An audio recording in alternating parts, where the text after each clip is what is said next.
Performance অসাধারণ, মানে এরকম একটা ম্যাচ আমাদের দরকার ছিল ওভারকাম করার জন্য। সো সব মিলে অসাধারণ, খুবই ভালো লেগেছে। ঋষাদকে নিয়ে কি বলবেন আসলে? ঋষাদের পারফরমেন্স তো দেখলেন, এটা তো আমরা সবাই দেখেছি যে সে অনেকগুলো উইকেট নিয়েছে এবং লাস্টে যে সিক্সগুলো চারগুলো এগুলো আসলে মানে গেম চেঞ্জার। বললাম না, উনি একজন আজকের জন্য উনি game changer.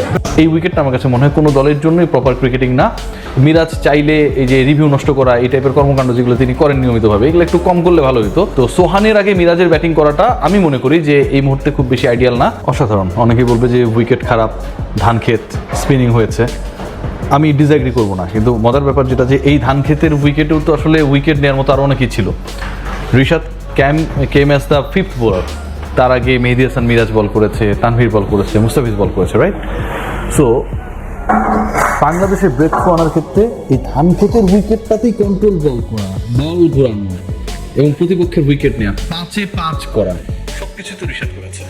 So you should salute him, you should give him the total credit. কারণ স্পিনিং উইকেট নিয়ে কোনো ধরনের যদি ডিবেট না থাকে তাহলে বাকি স্পিনাররাও কিন্তু সফল হতে পারে না। ঋষাদ সেখানটা হয়েছে।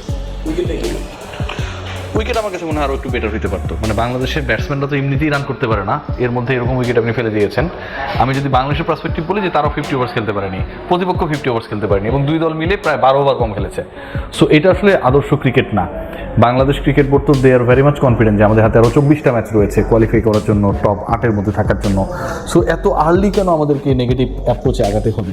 মিরপুরের উইকেট ট্রেডিশনাল উইকেট যেমনটা হয় যে 220 থেকে 50 এরকম একটা রান হয়, সেই উইকেটটা করতে পারলে আমার মনে হয় না যে এই সমস্যাটা হইতো।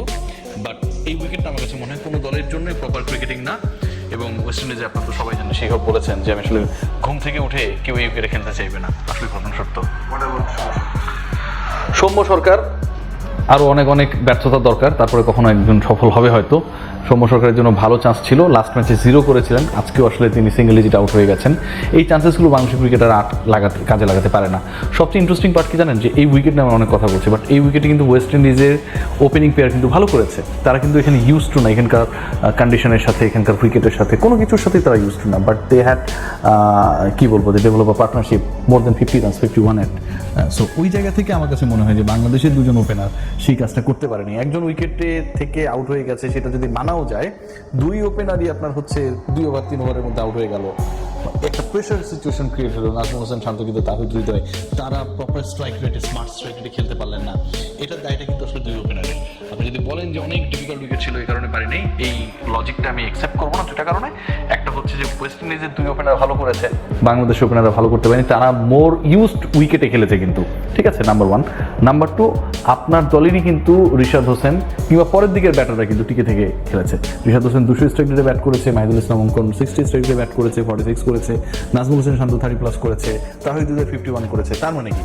তার মানে আপনি উইকেটে টিকে থাকতে পারতেন, সেটা 2 ওপেনার পারেনি। ওটা আসলে আমার কাছে মনে হয় যে মোটটা ঘুরিয়ে দিয়েছে। বোলিং তো ডেফিনেটলি ভালো করেছে, সেটা নিয়ে কোনো আলোচনার সুযোগ নেই, কিন্তু ব্যাটিংটা যেটা কয়েক দিক থেকে বাংলাদেশের কাজে লেগেছে। দেখুন, টার্গেটটা যদি 180-170 অ্যারাউন্ড হইতো, ওই টার্গেটে কিন্তু বাংলাদেশের জন্য ডিফিকাল্ট হয়ে যেত। ঋষাদের আপনি 26 রান মাইনাস করে দেন, 207 থেকে থাকে 181, রাইট?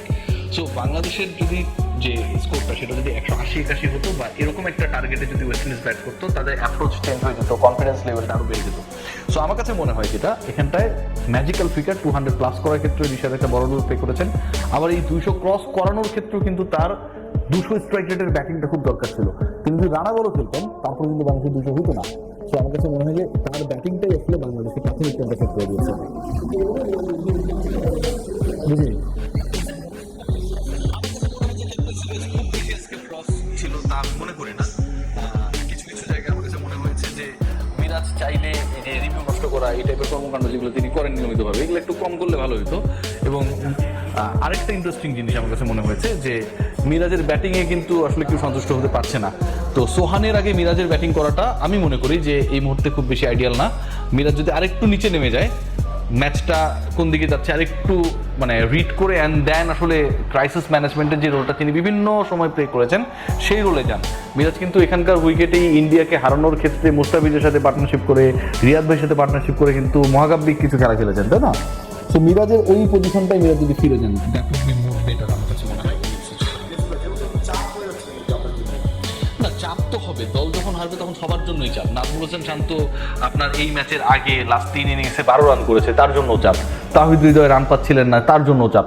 সৌম্য সরকার আজকে খেলতে নেমে ভালো করতে পারেন নাই, তার জন্য চাপ। ঠিক আছে, তারপরে যদি আপনি বোলিং ডিপার্টমেন্টে দেখেন যে তাসকিন আহমেদরা যেভাবে আজকে মার খেয়েছেন, তাদের জন্য চাপ। চাপ সবার জন্যই। তো চাপ জিনিসটাকে আসলে আপনাকে ফিল করাবে বা করবেন তখনই যখন আপনার দল ক্লিক করবে না। ওই ঘটনাটাই কিন্তু ঘটছে যে বাংলাদেশ দল যখন ক্লিক করতে পারছে না তখন প্রেশারটা সব দিকে ছড়িয়ে যাচ্ছে। আজকে ম্যাচ বাংলাদেশ জিতে গেছে, আপনি দেখেন পরের ম্যাচে যদি বাংলাদেশ জয় পায়, বাংলাদেশ যদি 2 সিরিজটা মানে 2-0 সিরিজ নিশ্চিত করে ফেলে লাস্ট ম্যাচের আগে, ওই জায়গা থেকে কিন্তু দেখবেন যে থার্ড ম্যাচে বাংলাদেশ আরো মোর কনফিডেন্ট ক্রিকেট খেলবে। এখন অনেক ক্ষেত্রে হচ্ছে কি ওভার কশাস হইতে গিয়েও কিন্তু উইকেট চলে যায়, সেটাও কিন্তু একটা কারণ, এটাও কিন্তু আপনাকে মাথায় রাখতে হবে।